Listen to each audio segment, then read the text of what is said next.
I'm waking up to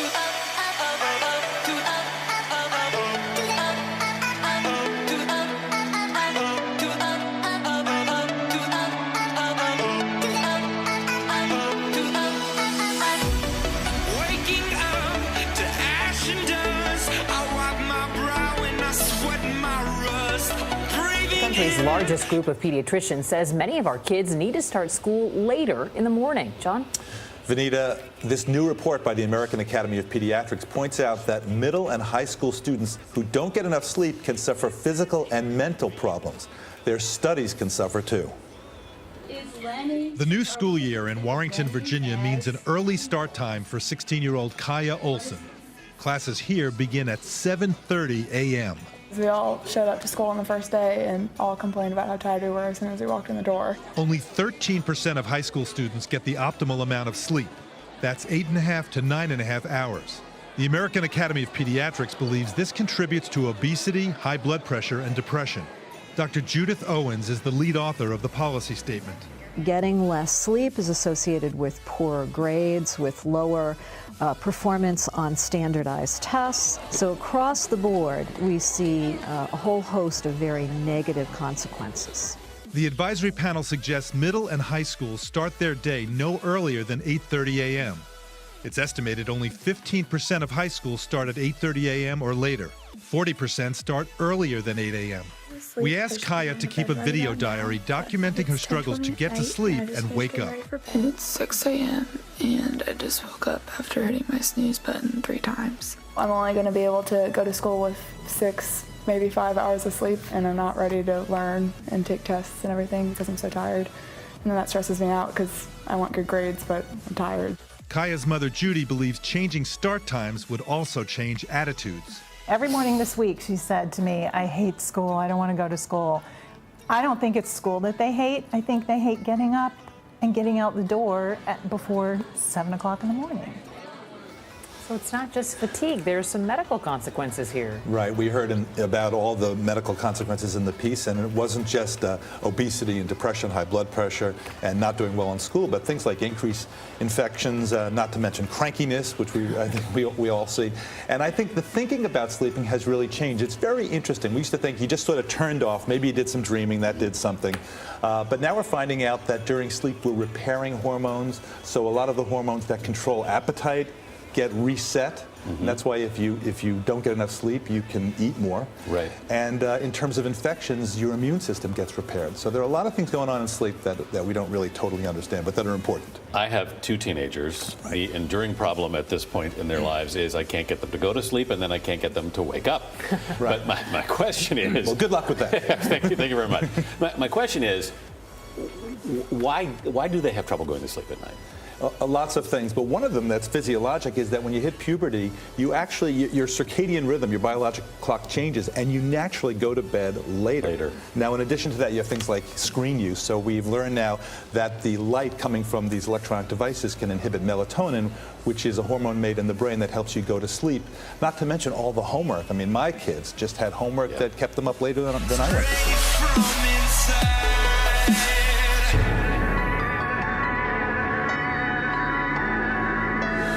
Some new momentum for parents hoping to move back the starting time for high schools in one of our area's largest school systems. All right, in Anne Arundel County, they start school at 7:17. High school start at 7. That's the earliest in any county in the state.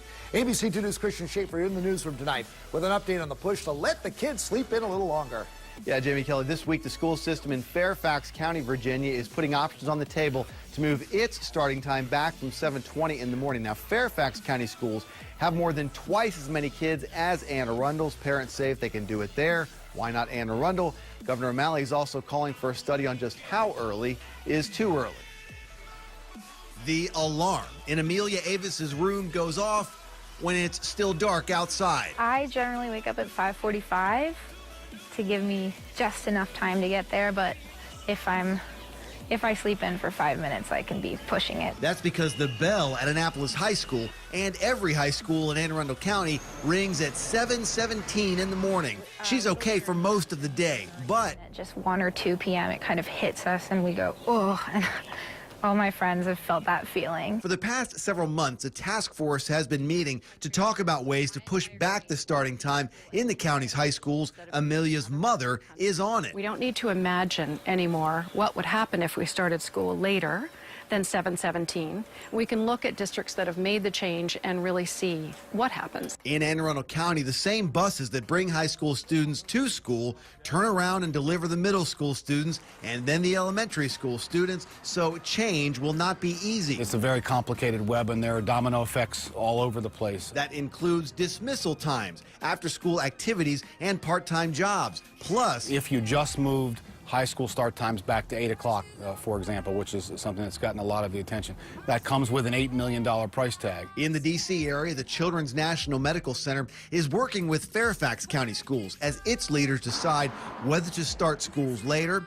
The hospital has also testified on the issue here in our state. It's found that early high school start times are associated with poor academic performance, poor attendance, and a higher rate of accidents and injuries. I think creativity and the willingness to solve this problem and the right tools to do it will be the key to making this happen.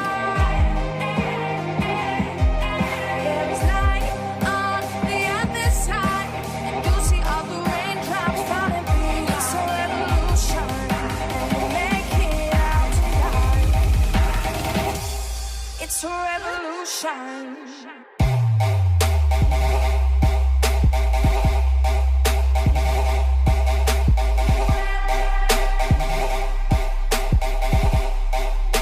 Thousands of local children headed back to school. A new study says many of them should be starting class later. The American Academy of Pediatrics says school for middle and high school students should be delayed until at least 8:30 in the morning. 8:30. The study says it's a matter of health and concentration. Local 12's Paula Toti is here to tell us educators have heard the arguments before, but it doesn't mean you should reset the alarm. Not just yet, right, Paula? Right, Cammie. Cincinnati Public Schools actually has two start times, 7:45 and 9. Some of those early times are for the high school and middle school students. It has to do with double routing buses. That saves millions of dollars. But even with that issue aside, change would not be so easy. The study on kids and sleep says school students should get 8.5 to 9.5 hours of sleep a night and suggests starting school later would reduce chronic sleep loss linked to poor health. Cincinnati Public Schools Superintendent Mary Ronan says she's sympathetic to the study, but aside from even the issue of bus routes, moving start times is complicated business. And I know my daughter would like a little more sleep in the morning, but then you also have to look at the logistics of working families. If the high school student gets home later than the elementary child, they're unable to babysit for their younger sibling, and that impacts your two working families. But another mom with kids the age of the study group feels it's worth the complication to make the changes. Hamilton County Coroner Dr. Lakshmi Samarko says it's not just a matter of getting enough sleep. Young adults really have a different body clock. And it's with puberty hormonal shifts, the changes in their bodies, that they just naturally tend to not wake up as well until about an hour later, about 8, somewhere in that 8 to 9 period.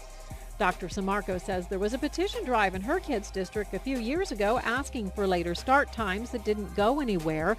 But she says when you look at studies pointing to the best time to take a test, it's 10 a.m.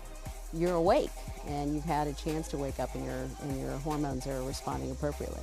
In Cincinnati Public, parents actually have seemed more against late start times, with many students needing after-school jobs. We would never just make some kind of change because of a research report without really talking to our families and say, would this work for you? I asked the superintendent about maybe having classes like PE early in the morning. You know, you can get out and stretch and start to wake up, and those really hard math classes later. And she said that might make some sense. Now, certainly this idea of sleep deprivation carries on into college, Cammie. I mean, I remember those math classes. I was like this.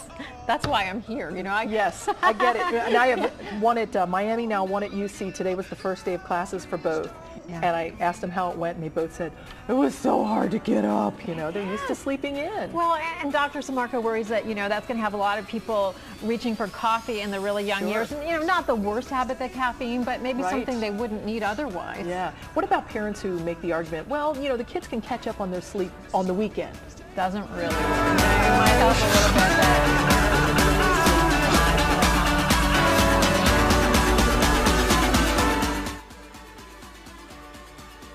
This morning, the nation's largest group of pediatricians says many of our kids need to start school later in the morning. The new report by the American Academy of Pediatrics points out that middle and high school students who don't get enough sleep can suffer physical and mental health problems. Their studies, it says, can suffer too. Dr. Carol Ash is Director of Sleep Medicine at Meridian Health. That's in New Jersey. Hello, good to see you again, Dr. Carol Ash. Yeah. Well, instead of saying starting school later, why don't you say to kids, hey, go to bed earlier? You know, Gail, this is a real problem. I mean, it's a serious epidemic amongst our kids. Their physiology is different. They really have a challenge trying to go to bed earlier. So we have to be mindful of that and do what we can to facilitate getting them to bed. So going to bed early wouldn't work when you say their physiology is different. What do you mean? Well, what happens is adults, after prolonged hours of wakefulness, our brain will start to slow us down so that we'll get into bed at a certain hour.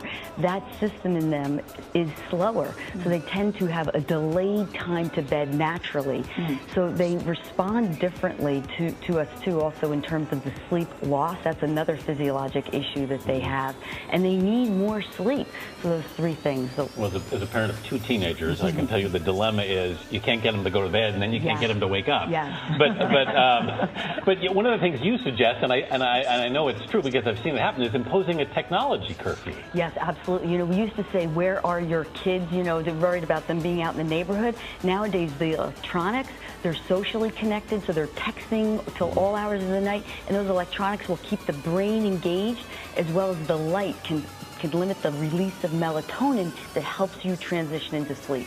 So the electronics are a problem, so you want to get them out of the bedroom if you can. And I know we see it over here around the corner. They're lining up at Starbucks. Like, there are teenagers ordering, you know, grande macchiatos and the whole bit. And the caffeine is a problem, too, because actually it becomes a circle. They take the caffeine in the morning, that disrupts sleep. The caffeine leads to risk-taking behavior, and it also can cause problems with addiction of other things. So how much do they need? Well, they need, usually school-age kids, they need 9 to 10 hours of sleep. Whoa. And Gail, when they're not getting it, it causes problems, not only with their school performance, but we've shown health risks, obesity, depression, anxiety, drowsy driving, and the caffeine. They'll drink caffeine more. Thank you, Dr. Cross. We can all agree. We all need more sleep, right? Across the board.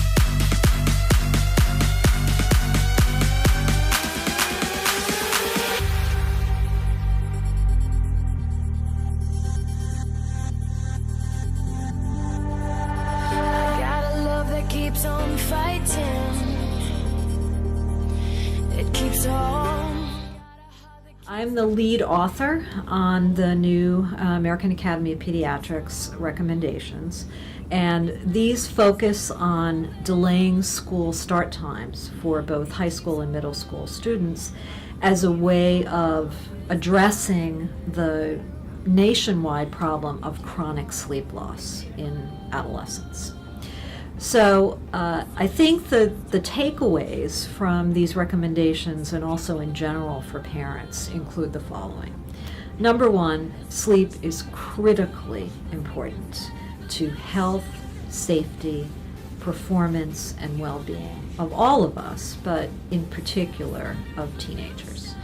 And we know that the average teenager in the United States does not get anywhere near the amount of sleep that they need on a regular basis. So we have very good scientific evidence that the average teenager needs between 8.5 and 9.5 hours of sleep per night. We also know that by the time they're seniors in high school, they're typically getting less than 7 hours. So the second thing after recognizing the importance of sleep to health, safety, and performance is knowing the numbers. So parents need to recognize that their teenagers need around 9 hours of sleep. And that's the reason that these recommendations came out, because there are also, and this is the third point, some very important changes in what we call circadian rhythms that occur in conjunction with puberty rather than with chronological age. So as teenagers go into puberty, they have this natural biological shift in their sleep patterns. So the average teenager can't fall asleep much before 11 p.m. So if they need 9 hours of sleep, you do the math, that means that they are best suited to wake at about 8 o'clock. And that's well after many high schools have started.